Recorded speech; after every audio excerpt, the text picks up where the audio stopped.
Thank you all. It's great to be here this morning, and I hope you guys are having a successful conference. I will say there is a certain irony in speaking on the topic of religious liberty because my 7-year-old who is not in school today was forced to come to work with his dad and feels that his liberties are being threatened at this very moment. So he's backstage, probably not watching the speech, hopefully watching cartoons, but I appreciate you all having me. And I want to give a special note of thanks, of course, to Ambassador Sam Brownback, my dear friend, to Katrina Lantos Sweat, Peter Burns, and other faith leaders, government officials, and of course, many survivors of religious persecution.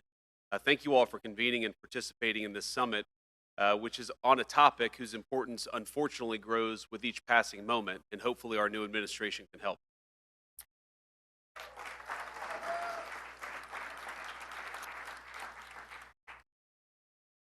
Now, please be seated.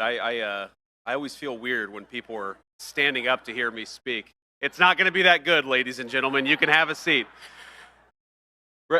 Religious freedom, of course, is the freedom to practice one's own faith and act according to one's own conscience.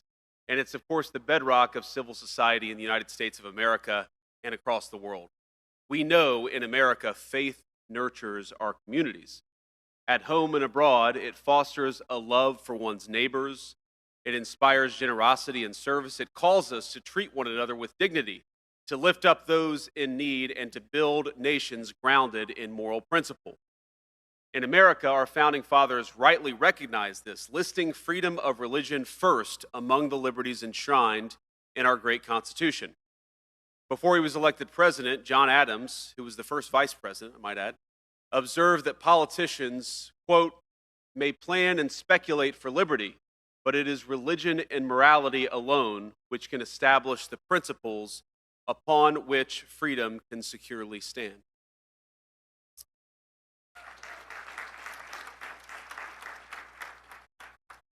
Now, of course, that's an important lesson for any lawmaker in this room, but for all of us in this room. But I'm here this morning in part to reflect not only on the words of our founders, but especially on those of their own intellectual forebears, the church fathers of classical Christianity, to which we owe the very notion of religious liberty. And I know we have people of every faith here, but it is, I think, a conceit of modern society that religious liberty is a liberal concept, but we know that religious freedom flows from concepts central to the Christian faith in particular, the free will of human beings and the essential dignity of all peoples.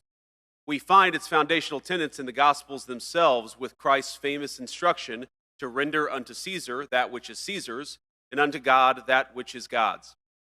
Early Christians, of course, suffered greatly, and unfortunately, many Christians still suffer today at the hands of oppressive state power. It weighed heavily on the church's first theologians and apologists. Reacting to the persecution of his fellow Christians in the 3rd century, the early church father Tertullian of Carthage published an open letter to the Roman consul.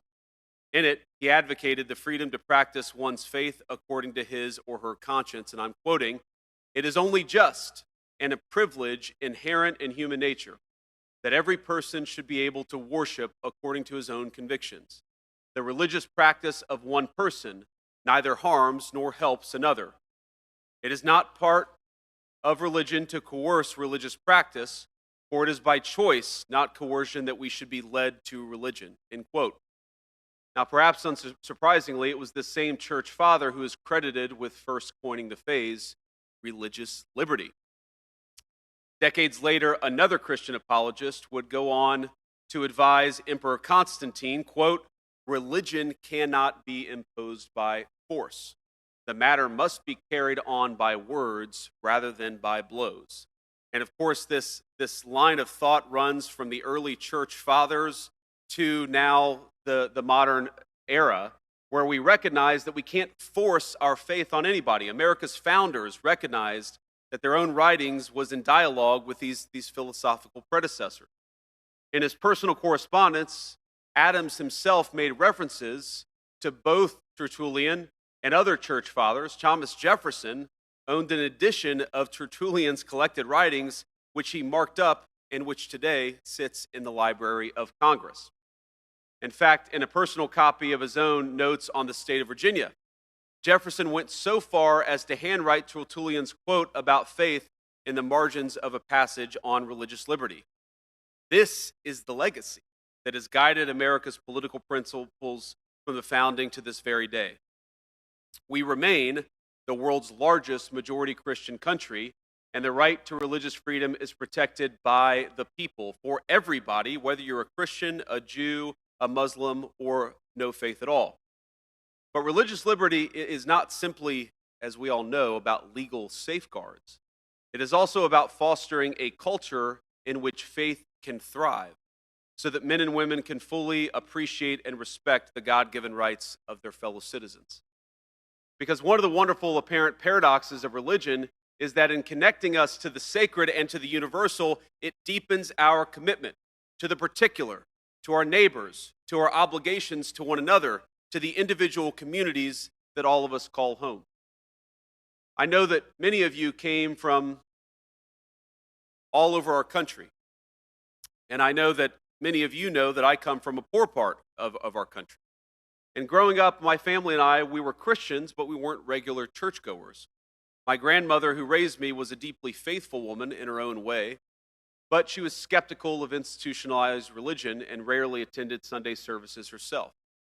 But on the occasions when we did go, whether it was with her or later with my father to his Pentecostal church in southwestern Ohio, and certainly now as a member of my own congregation, I was always struck by what I saw. And I will tell you that my grandma once told me that in the area of eastern Kentucky where she grew up, even the Episcopalians were snake handlers. I don't know if that was true, but that was just Mama's little spin on her own community. But think about it. Church was a place, and still is, where people of different races, different backgrounds, different walks of life came together in commitment to their shared communities and, of course, in commitment to their God. It was a place where the CEO of a company and the worker of a company stood equal before their worship of God. It was a place where people united not just in the pews, but in acts of service, on mission trips, charity drives, and in rallying around one another in times of sickness or grief, or of course in celebration of new life. Are these not the kinds of bonds and virtues that lawmakers today should strive to cultivate? Well, I'm pleased to say that they certainly were in the first Trump administration, and they will be even more so in the second Trump administration.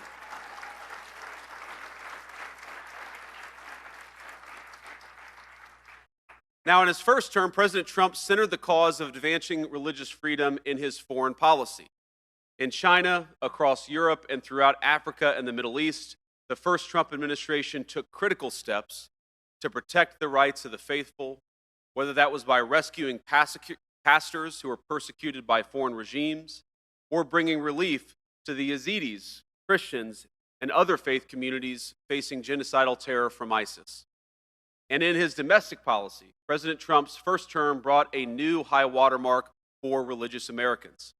He took decisive action to defend religious liberty, combat anti-Semitism, and preserve the conscience rights of hospital workers and faith-based ministries as they provided care to their fellow Americans, and to remove barriers for religious organizations and businesses to contract with the federal government.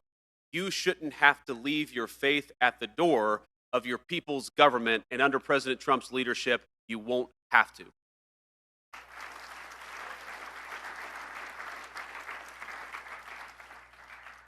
Now, we are only in the third week of his second term, but I think it's safe to say we've accomplished maybe more in the last 2 weeks than a lot of administrations have in a few years.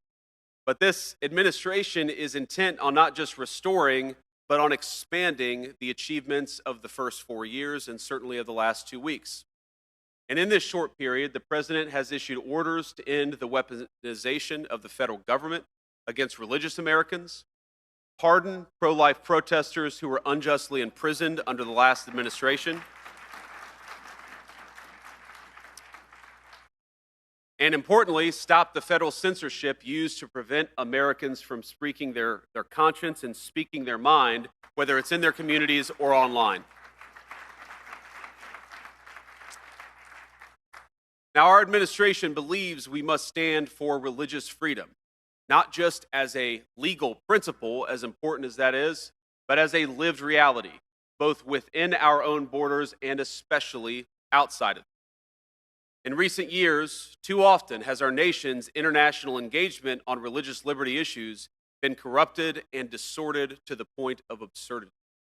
Think about that. How did America get to the point where we're sending hundreds of thousands of taxpayer dollars abroad to NGOs that are dedicated to spreading atheism all over the globe? That is not what leadership on protecting the rights of the faithful looks like. And it ends with this administration.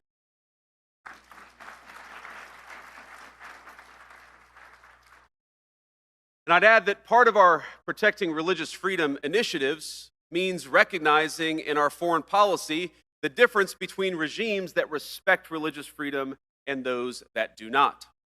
The United States must be able to make that distinction. We must be able to look at the catastrophes, like the plight of Iraq's Christians over the past 3 decades, and possess the moral clarity to act when something has gone wrong.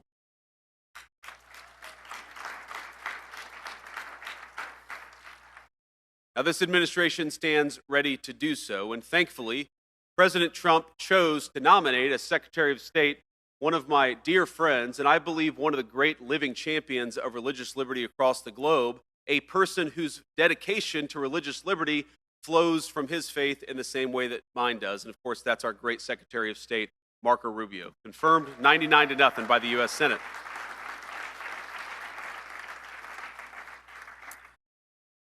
But both at home and abroad, we have much more to do to more fully secure religious liberty for all people of faith. I am grateful for the painstaking work that everyone in this room has poured into that effort. I pray that together we will be able to better protect the dignity of all peoples, as well as the rights of all believers to practice their faith according to the dictates of their conscience. So thank you all for your work in preserving religious liberty. Thank you for safeguarding the rights of faith communities across the globe. And thank you, most of all, for believing, because we know that the source of religious liberty is the recognition that all of us are equal under the rights and laws of God, and that principle will guide us in the years to come. God bless you all. Thank you for having me.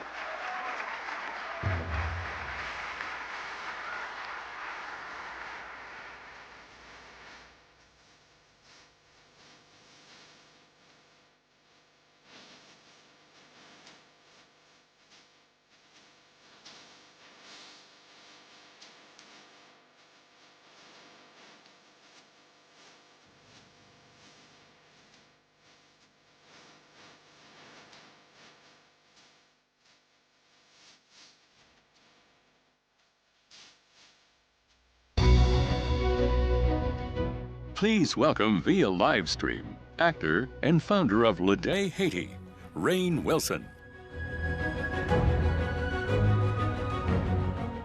Hello, everyone. Hi. So nice to see you all.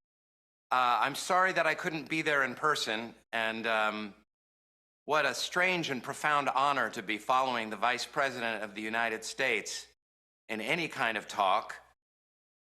My name is Rainn Wilson. I'm an actor. I'm an author, most recently of the book Soul Boom.